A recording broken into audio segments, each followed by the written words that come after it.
Good morning friends. இந்த ஆடியோவில் நம்ம நாளைக்கு மண்டே மார்க்கெட் எப்படி இருக்கும், நிஃப்டி 50 அண்ட் சென்செக்ஸ் அதுக்கான ப்ரீ மார்க்கெட் ரிப்போர்ட் பார்க்கலாம். அதுக்கு முன்னாடி லாஸ்ட் ஃப்ரைடே யூஎஸ் மார்க்கெட்டோட ஃபியூச்சர்ஸ் எல்லாம் எப்படி இருக்குது அப்படின்னு செக் பண்ணலாம்.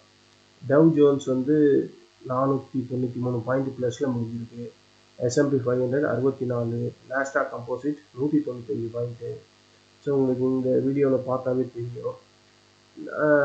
நான் ஆல்ரெடி சொல்லியிருந்தேன்ல, வேர்ல்டு மார்க்கெட்டில் யூஎஸ் மார்க்கெட் டவ் எல்லாம் RSI 40 கிட்ட இருக்கா.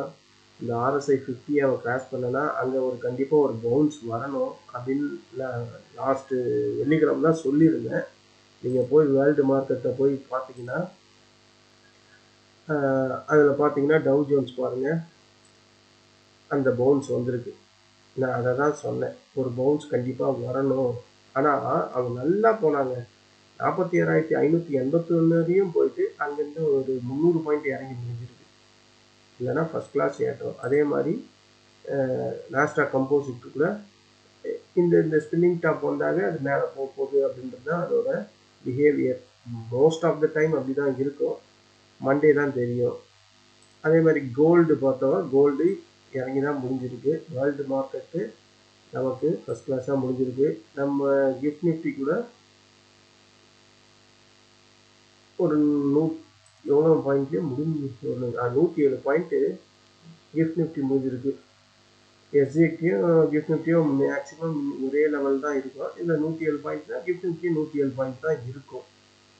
வேர்ல்டு மார்க்கெட்டில் மற்ற எல்லா இண்டெக்ஸும் வந்து ரெட்டில் தான் முடிஞ்சிருக்கு. கோல்டு இன்னைக்கு ட்ரேட் ஆகிற இன்னைக்கு ட்ரேட் இல்லை, இன்னைக்கு க்ளோஸ் ஆகிடுச்சு. சில்வரு மைனஸில் தான் முடிஞ்சிருக்கு. இதுதான் world market. So world market நமக்கு ஃபேவரட்டாக தான் முடிஞ்சிருக்கு. கம்மிங் மண்டே வந்து நமக்கான ஒரு கேப் அப் கம்பல்சரி இருக்கும் அப்படின்னு தான் தோணுது. அதை பார்க்கலாம். எப்படி கண்டிப்பாக கேப் அப் இருக்கும், அது எந்த சந்தேகமும் கிடையாது. ஏன்னா டவ் ஃபியூச்சர்ஸ் எல்லாமே வந்து நல்ல ஃபர்ஸ்ட் கிளாஸாக முடிஞ்சிருந்து. அது வந்து 549 பாயிண்ட் ப்ளஸில் முடிஞ்சிருக்கு. ஸோ மார்க்கெட்டில் ஒரு கேப் அப் ஓப்பனிங் கண்டிப்பாக கிடைக்கும் அப்படின்னு தெரியுது. எங்கே கிடைக்கிறதா, ஒரு 26,200 கிட்ட, இதுதான் அதுக்கு ஃபஸ்ட்டு ரெசிஸ்டண்ட்டாக இருக்கும். 26,206 இந்த ஃபஸ்ட்டு ரெசிஸ்டண்ட்டு கிட்ட தான் ஓப்பன் ஆகும் அப்படின்னு எனக்கு தோணுது. அதையும் கட் பண்ணி மேலே போச்சுன்னா 26,279, அதுக்கும் மேலே இருக்கிற ரெசிஸ்டண்ட்டு 26,349. இந்த லெவல்ஸ் தான் ரெசிஸ்டண்ட்டாக இருக்கும் நிஃப்டி 50க்கு கம்மிங் மண்டே. கேப் டவுன் வாய்ப்பு இல்லை ஓப்பன் ஆகிறதுக்கு.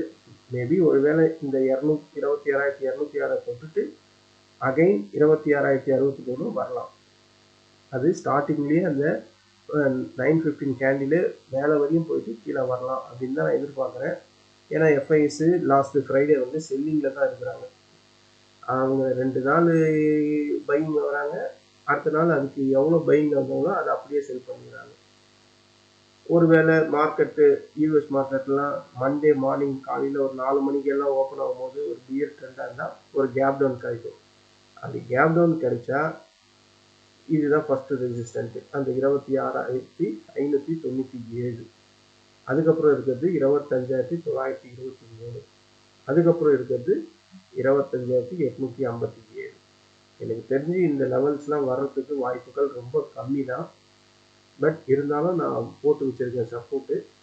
இந்த 26,063, அதாவது லாஸ்ட்டு ஃப்ரைடே முடிஞ்சது பார்த்தீங்களா, எனக்கு தெரிஞ்சு அதுவே ஒரு ஸ்ட்ராங்கான சப்போர்ட்டாக தான் மாறிடும். ஏன்னா ஒரு கேப் அப் போச்சுன்னா அந்த இடம் அகைன் ஒரு சப்போர்ட்டாக மாறும். ஸோ 26,063 ஒரு ஃபஸ்ட்டு சப்போர்ட்டு. அதையே உடைச்சி ஒரு பியர் கேண்டில் வந்தால் 25,987. அதுக்கும் கீழே போனால் தான் 25,923. இந்த 3 சப்போர்ட் மண்டே நிஃப்டி 50க்கு ஆக்ட் ஆகும். இது ரொம்ப பேர் நீங்கள் வீடியோ கேட்டதுனால இதை நான் வீடியோவாக ரெக்கார்ட் பண்ணுறேன். எந்த அளவுக்கு கிளாரிட்டி இருக்குன்னு தெரியல. ஏதாவது இஷ்யூஸ் இருந்தால் சொல்லுங்கள், நான் அதை ரெக்டிஃபை பண்ணிக்கிறேன் வீடியோவில். அதே மாதிரி சென்செக்ஸ் பக்கம் வருவோம். சென்செக்ஸில் வந்து நான் ஆல்ரெடி போட்டே வச்சுருக்கேன். சென்செக்ஸில் வந்து அதுக்கு சப்போர்ட் அண்ட் ரெசிஸ்டன்ட் எப்படி இருக்கும். நான் சொல்லுவேன்ல அடிக்கடிக்கு என்னோட வீடியோவில் நான் எப்பவுமே RSI போட்டிருப்பேன், EMA 20, EMA 9, EMA 26 போட்டிருப்பேன்னு சொல்லுவேன்ல, அதுதான் இது. இது பாருங்க, இதில் நான் அடிக்கடிக்கு சொல்லுவேன்ல எனக்கு ஒரு ப்ளஸ் இண்டிகேஷன் வந்து இதில் காட்டும் அப்படின்னு சொல்லுவேன்ல. இது பாருங்க, இந்த ப்ளஸ் இண்டிகேஷன் அந்த க்ரீனை உடச்சிட்டு கீழே வந்திருக்கான். கீழே வரும்போதே நான் அதை இந்த ப்ளஸ் இண்டிகேஷனை தான் நான் சொல்லுவேன் பியர் ட்ரெண்டாக கீழே இறங்குது. எவ்வளோ பெரிய கேண்டில் இறங்கிருக்க மாதிரி. இது இருக்கா EMA 9 and 26 கிராஸ் ஓவர். இங்கே இருக்க RSI 14ல் இதுதான் என்னோட ரியல் டெஸ்க்டாப். இதுதான் எப்பவுமே டிஃபால்ட்டாக நான் வச்சுருப்பேன். இப்போ உங்களுக்கு புரிஞ்சிருக்கும் என்னோட டெக்னிக்கல் நான் எதை யூஸ் பண்ணுறேன் அப்படின்றது. ஒருவேளை சென்செக்ஸில் நாளைக்கு அதாவது மண்டே ஒரு கேப் அப், கண்டிப்பாக கேப் அப் தான் கிடைக்கும். கேப் அப் கிடைச்சா அதுக்கான ஃபஸ்ட்டு ரெசிஸ்டன்ட் எங்கே இருக்குன்னா 85,597. அதுக்கப்புறம் இருக்கிறது 85,806.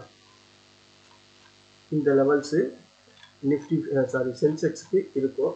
அதுக்கும் மேலே இருக்கிறது வந்து 86,051. இந்த லெவல்ஸ், இந்த 86,051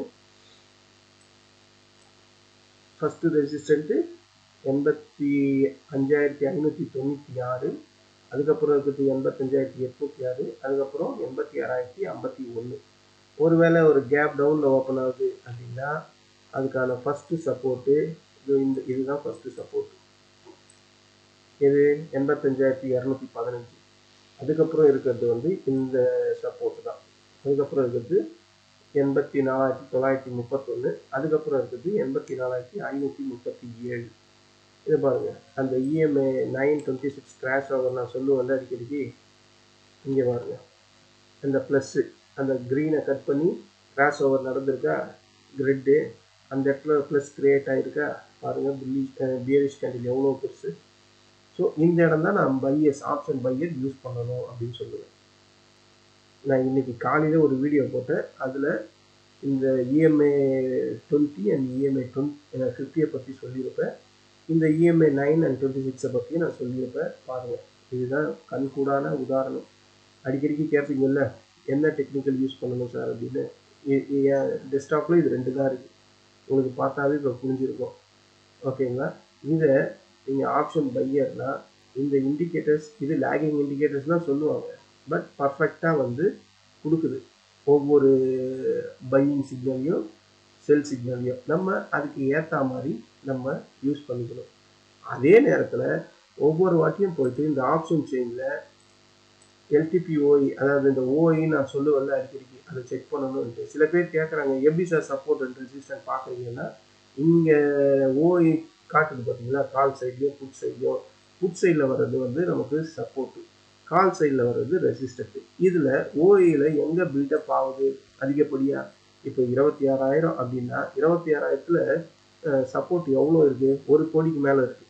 1 கோடியே 11 லட்சத்துக்கு மேலே இருக்குது. ஆனால் ரெசிஸ்டன்ட் பாருங்கள் வெறும் 71.92 லட்சம் தான் இருக்குது.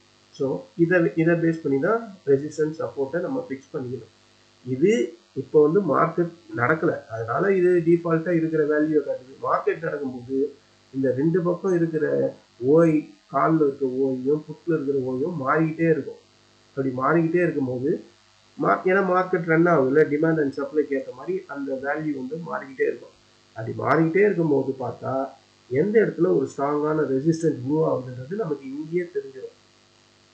ஏஞ்சல் ஒன்ல சில டிப்ஸ் கூட இருக்கும். ஏஞ்சல் ஒன்ல என்ன பண்ணுவாங்கன்னா, லாங் பில்டப் ஆகுதா, ஷார்ட் பில்டப் ஆகுதா, இல்லை லாங் அன்வைண்டிங் நடக்குதா, இல்லை அந்த ரேலி நடக்கும்ல எல்லாருமே ஷார்ட் செல்லை க்ளோஸ் பண்ணிட்டு போவாங்கள்ல, ஷார்ட் கவரிங் சொல்லுவாங்கள்ல, அது நடக்குதா அப்படின்றத காட்டும். நீங்கள் அது லைவ்ல இருக்கும்போது இந்த இடத்துல அதுவே காட்டும். அதை வச்சு ஓரளவுக்கு நம்ம ப்ரிடிக்டும் பண்ணிக்கலாம்.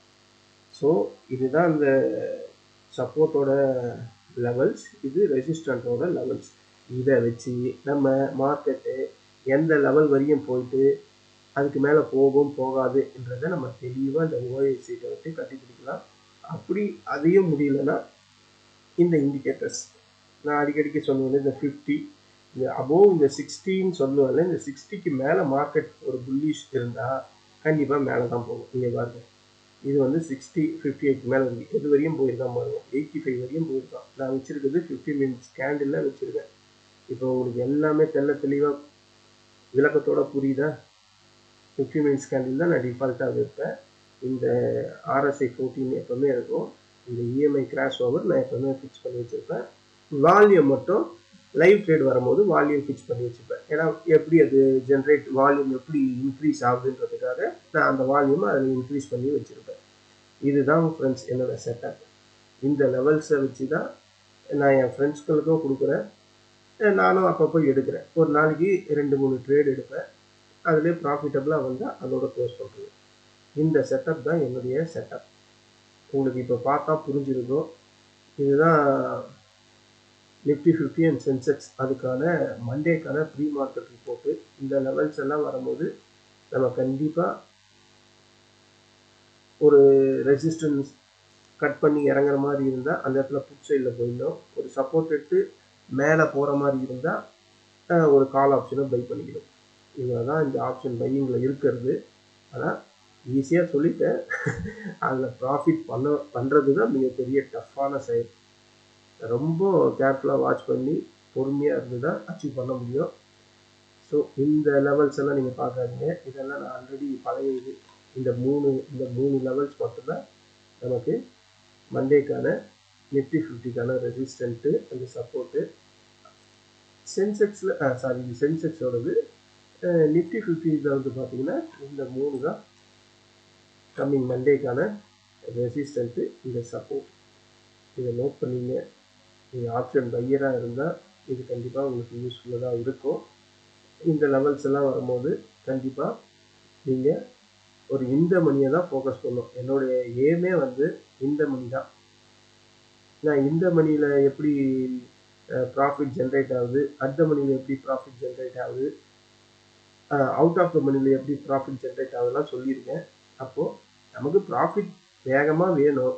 ஏன்னா மார்க்கெட்டை ஒரு நம்பவே முடியாது. எப்போ வேணால் அது திடீர்னு கீழே இறங்கிடும். ஏன்னா எப்போ யார் வந்து செல் ஆர்டரை வந்து மொத்தமாக போடுவாங்கன்னு நமக்கு தெரியாது. அப்போது இருக்கும்போது எது ஈஸியாக சீக்கிரம் ப்ராஃபிட் ஜென்ரேட் பண்ணுமோ அதில் தான் நம்ம இருக்கோம். இந்த மணியில் என்னன்னா கொஞ்சம் ப்ரீமியம் ஹெவியாக இருக்கும். அது ஒன்று தான். நமக்கு ப்ராஃபிட் வேணும்னா அதெல்லாம் பார்க்கக்கூடாது. அவ்வளோ ஒன்றும் அதிகமாகலாம் இருக்காது. ஒரு 110 7,500 வரும்னு நினைக்கிறேன் அதிகபட்சமாக. இல்லைன்னா 10,000 ரூபாய்க்குள்ளே இருக்கும். அதில் 1% இல்லைன்னா 2% ஸ்டாப் லாஸ் வைக்கணும். அதுவும் இந்த மாதிரி சப்போர்ட்டு நான் இன்னைக்கு சொன்னேன் இல்லைங்க, லாஸ்ட் ஃப்ரைடே. இதை பாருங்க, இந்த கேண்டில் 10.15 வந்துருக்கா, 10.15 வந்துட்டு அது தொடலை, வெரி க்ளோஸ், 2-3 பாயிண்ட் தான் கம்மி. அதுக்கப்புறம் பாருங்க, இந்த ஸ்பின்னிங் டாப் வரும்போது தான் நான் என் ஃப்ரெண்ட்ஸுங்களுக்கு சொன்னேன், இங்கேருந்து அது மேலே கண்டிப்பாக போயிடுண்டா அப்படின்ட்டு. போயிடுச்சு. அதுக்கப்புறம் அதை ரீடெஸ்ட் பண்ண வந்தான். பட் அதுக்குள்ளே இந்த 27,050 சரியான புட் ரைட்டர்ஸ், அதாவது சப்போர்ட்டர்ஸ் ரொம்ப கிரியேட் ஆகிட்டே இருந்தது, பில்டப் ஆகிட்டே இருந்தது. அதனால மார்க்கெட் ஃபர்தராக மேலே போயிடுச்சு. இதை வச்சு தான் அதனால தான் நான் சொல்லுவேன், சார்ட்டையும் கொஞ்சம் அனலைஸ் பண்ண நீங்கள் தெரிஞ்சுக்கணும், ப்ரைஸ் ஆக்ஷனையும் தெரிஞ்சுக்கணும், இண்டிகேட்டர்ஸையும் பார்த்துக்கணும். அப்படின்றது இந்த ஒரு ரீசனுக்காக தான் ஃப்ரெண்ட்ஸ். ஓகேங்களா? நமக்கு மண்டே கண்டிப்பாக ஒரு கேப் அப் கண்டிப்பாக எனக்கு தெரிஞ்சு கண்டிப்பாக கிடைக்கும். நம்ம வந்து 26,063 முடிஞ்சிருக்கு. வெயிட்டட் ஆவரேஜில் 26,068 காட்டுது. ஸோ இப்போ ஆல்ரெடி ஒரு 110 பாயிண்ட் கேப் அப்பில் தான் கிஃப்ட் நிஃப்டி ஒர்க் அவுட் ஆகிட்டு இருக்கு. எனக்கு தெரிஞ்சு 26,200 மேலேயே இருந்தது. அதுக்கு கடைசியில் கொஞ்சம் இறங்கி முடிஞ்சிருக்கு. எப்படியும் இந்த ரேஞ்சில் ஓப்பன் ஆகும். கேப் அப்னா இந்த ரேஞ்சில் ஓப்பன் ஆகும். 26,180 இந்த ரேஞ்சில் எக்ஸாக்டாக எங்கே ஓப்பன் ஆகிறதுக்கு வாய்ப்புனா இந்த ரேஞ்சில் ஓப்பன் ஆகலாம். இந்த ரேஞ்சில் ஓப்பன் ஆகலாம். இந்த ரேஞ்சில் ஓப்பன் ஆச்சுன்னா இந்த இடம் வந்து ரெசிஸ்டண்ட்டாக இருக்குது, ஸ்ட்ராங்காக இருக்குது. ஓகேங்களா? 26,200 ரெசிஸ்டன்ஸ் ஸ்ட்ராங்காக இருக்குது. அப்போது ஓப்பன் ஆகும்போது என்ன ஆகுதுன்னா அது மடமடன்னு கீழே தான் ஆகும். அப்போது இதுதான் ஃபஸ்ட்டு சப்போர்ட்டாக இருக்கும். அதனால தான் நான் இதை ஃபஸ்ட்டு சப்போர்ட்டாக வச்சுங்கன்னு சொன்னேன். ஏன்னா இது இவ்வளோ ஸ்ட்ராங்காக இருக்க ரெசிஸ்டன்ட்டு அங்கே தான் ஓப்பனே ஆகுதுன்னா ஓப்பன் ஆகும்போதே மடமடன்னு கீழே தான் வரும். எப்படி வரும்? இது ஆல்ரெடி இப்படி ஓப்பன் ஆகுது. இப்படி ஓப்பன் ஆகிட்டு மறுபடியும் இப்படி தான் கீழே தான் வரும். அதுக்கப்புறம் மார்க்கெட் எடுக்கிற முடிவு தான் அப் சைடா டவுன் சைடா அப்படின்றது. இதில் டவுன் சைடுக்கு ஒரே ஒரு வாய்ப்பு என்ன இருக்குன்னா, எஃப்ஐ செல்லிங்கில் இருந்தாங்க. 1200 கோடி என்னமோ செல் பண்ணியிருந்தாங்க லாஸ்ட் ஃப்ரைடே. இதுதான் ஃப்ரெண்ட்ஸ். நான் வீடியோ வீடியோ போடணும், ரொம்ப பேர் கேட்டுக்கிட்டே இருக்கிறதுனால வீடியோ எப்படி இருக்குன்னு தெரியல, இருந்தாலும் போட்டுட்டேன். இந்த லெவல்ஸ் நோட் பண்ணிங்க. கம்மிங் மண்டே இதுதான் இன்ட்ராடே லெவலாக ஆக்ட் ஆகும். நம்ம மண்டேல பார்க்கலாம். நாளைக்கு சில ஸ்டாக்ஸை பற்றி கேட்டிருக்காங்க, அதை நான் அனலைஸ் பண்ணி வீடியோ போடுறேன். நன்றி, வணக்கம்.